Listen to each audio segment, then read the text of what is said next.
Hello मेरे प्यारे बच्चों। मैं श्याम सुंदर सिंह डियर हिंदी में आप सभी का स्वागत है।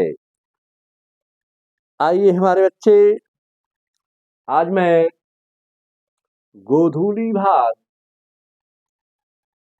एक नवीं कक्षा से पाठ 3 के अंतर्गत ग्राम गीत का मर्म की हमारे मशहूर रचनाकार, साहित्यकार, लेखक लक्ष्मी नारायण सुधांशु जी के बारे में इनका जीवन परिचय प्रस्तुत करने जा रहा हूं। हमें आशा के साथ साथ पूर्ण विश्वास भी है हमारे बच्चे जहां भी रहें हंसते रहें, खेलते रहें, मुस्कुराते रहें।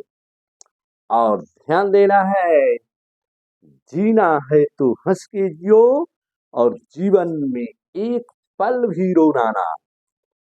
और कभी भी हमारे बच्चे विद्या ददाति विनयम हम लोग पढ़ चुके हैं बच्चे कि विद्वत्तम च निरपत्वम च नयो तुल्यम कदाचनम स्वदेशी पूज्यते राजा विद्वानम सर्वत्र पूज्यते।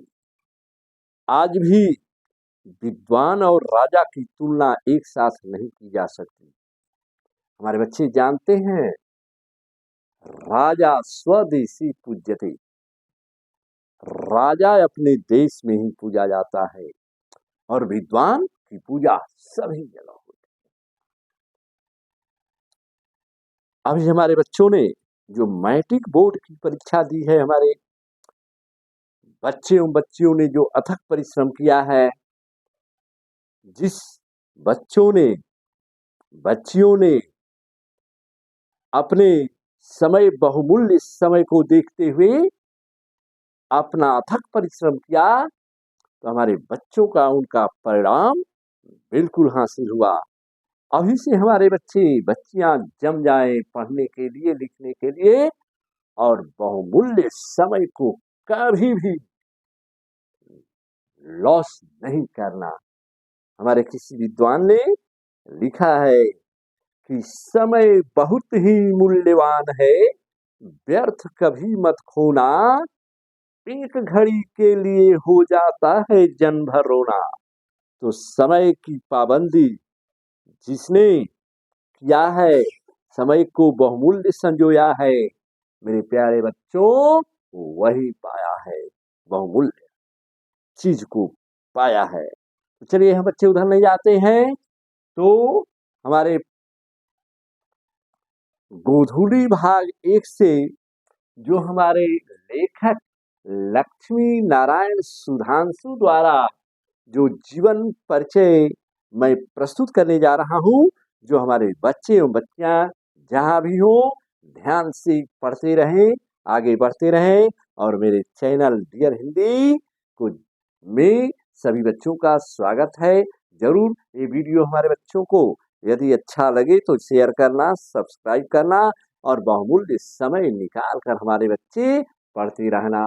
इंसानियत की बल पे इज्जत का ताज रखना और तन मन की भेंट देकर भारत की लज रखना। हमारे बच्चे आने वाले कल की तस्वीर हैं। तो आइए हमारे बच्चे, लक्ष्मी नारायण सुधांशु का जीवन परिचय। इनका जन्म बिहार राज्य के पूर्णिया जिले चांदवा रूपसपुर गांव में 18 जनवरी 1907 ईस्वी में हुआ था। हमारे सुधांशु जी का जन्म, जो कि लोग कहते हैं कि इसी पूर्णिया जिले के हमारे फणीश्वर नाथ रेणु भी हैं, जो आंचलिक कहानी के मशहूर रचनाकार हैं, जिन्होंने ठेस, लाल पान की बेगम, समवदिया, बहुत बहुत सी सुंदर सुंदर रचनाएं हमारे जो हैं लिखे हैं। तो बच्चे, तो ये लक्ष्मी नारायण सुधांशु का जन्म बिहार राज्य की पूर्णिया जिला, हमारा बिहार राज्य किसी भी क्षेत्र से कम नहीं है। हमारे बच्चे जान रहे हैं, तो इनका जन्म पूर्णिया जिला के चंदवार उपसपुर गांव में 18 जनवरी 1907 में हुआ था। और हमारे सुधांशु जी की उनकी प्रारंभिक शिक्षा गांव एवं शहर में हुई थी। उन्होंने काशी हिंदू विश्वविद्यालय से हिंदी भाषा और साहित्य में एमए किया था।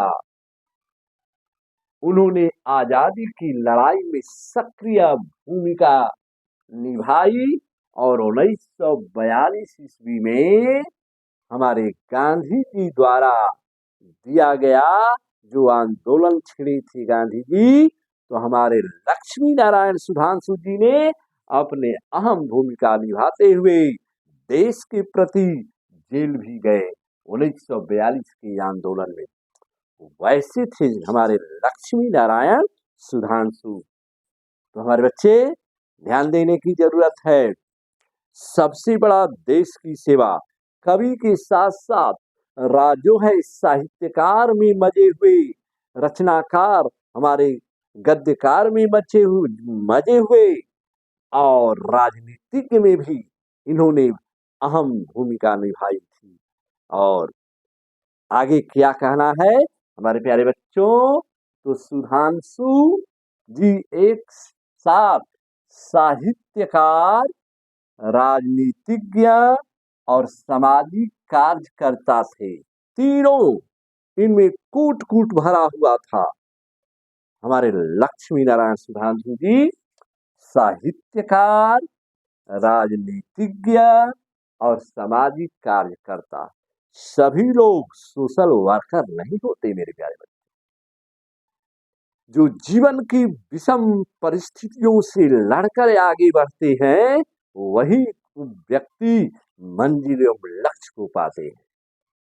तो आइए देखना है तीन चीज, साहित्यकार, राजनीतिज्ञ और सामाजिक। इनकी प्रतिभा बहुमुखी प्रतिभा थी, बहुमुखी।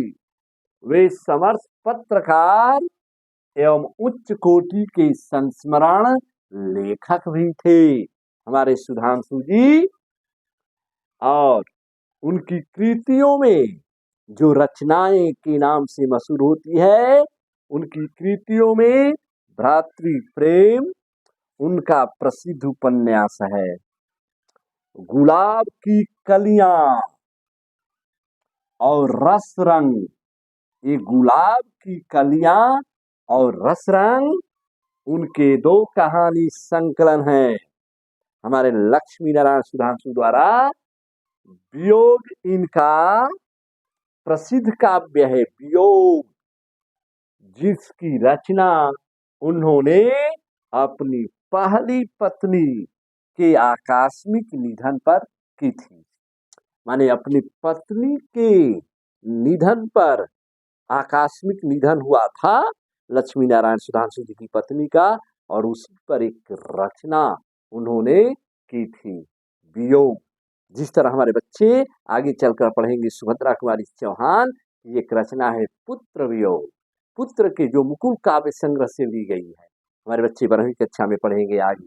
हरिवंश राय बच्चन भी जो हमारे बच्चे पढ़े होंगे, आ रही रवि की सवारी नौ किरण का, तो वो भी अपने जो निशा निमंत्रण से ली गई अपनी पहली पत्नी श्यामा देवी के जो है उसके वियोग में वे भी हरिवंश राय बच्चन भी कविता लिखे थे।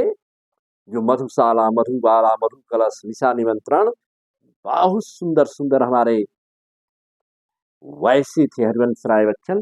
तो चलिए एक एक से हमारे कवि लेखक अपने इतिहास को लिखते हैं, वैसे थे। तो चलिए आगे हमारे बच्चे,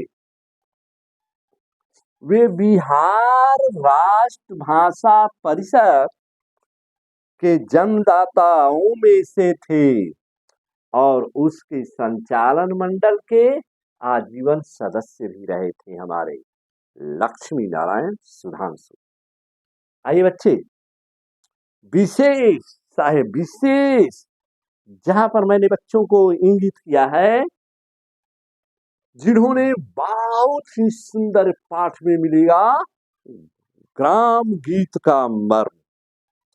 आज भले ही लोग कह दे दुनिया की, आज फिल्मी दौर में या आज भी हमारी जो भारतीय संस्कृति गौरवमयी संस्कृति रही है, जिसमें ग्राम चित्रण आज जो है ग्राम गीत का मर्म माने गांव के गीत के रहस्य में जितना गांव में जो शालीनता व्यवहार या गीतों में जो है बताए हैं हमारे लक्ष्मी नारायण सुधांशु कि जीवन की शुद्धता एवं भावों की सरलता का मार्मिक चित्रण जितना हमारे ग्रामीण गीतों में मिलता है, उतना आज की परिवर्तित कला गीतों में नहीं मिलता है। आज भी श्रम गीत, जत्सार गीत, पर्व गीत, एक एक से लोकगीत, जो भी चीज हम लोग देख रहे हैं ग्राम गीत में, जो चीज मिलता है संस्कार, जनेऊ, विवाह, एक एक से चीज देखने को मिलता है। आज की परिवर्तित कला गीतों में ऑर्केस्ट्रा भले आ गया, फिल्म इंडस्ट्री, दुनिया की एक एक सी गाने हमारे अश्लीलता से भरपूर हैं, लेकिन जो भी हमारी माताएं बहनें, जो भी पहली पुरानी प्रथा वाली जो ग्राम गीत का मर्म का रहस्य जो मिलता था, वह इनके निबंधों में देखने को मिलता है। तो हम चाहेंगे हमारे बच्चे, आज के लिए इनके जीवन परिचय के बारे में मैं बच्चों को बताया। चलिए बच्चे, धन्यवाद।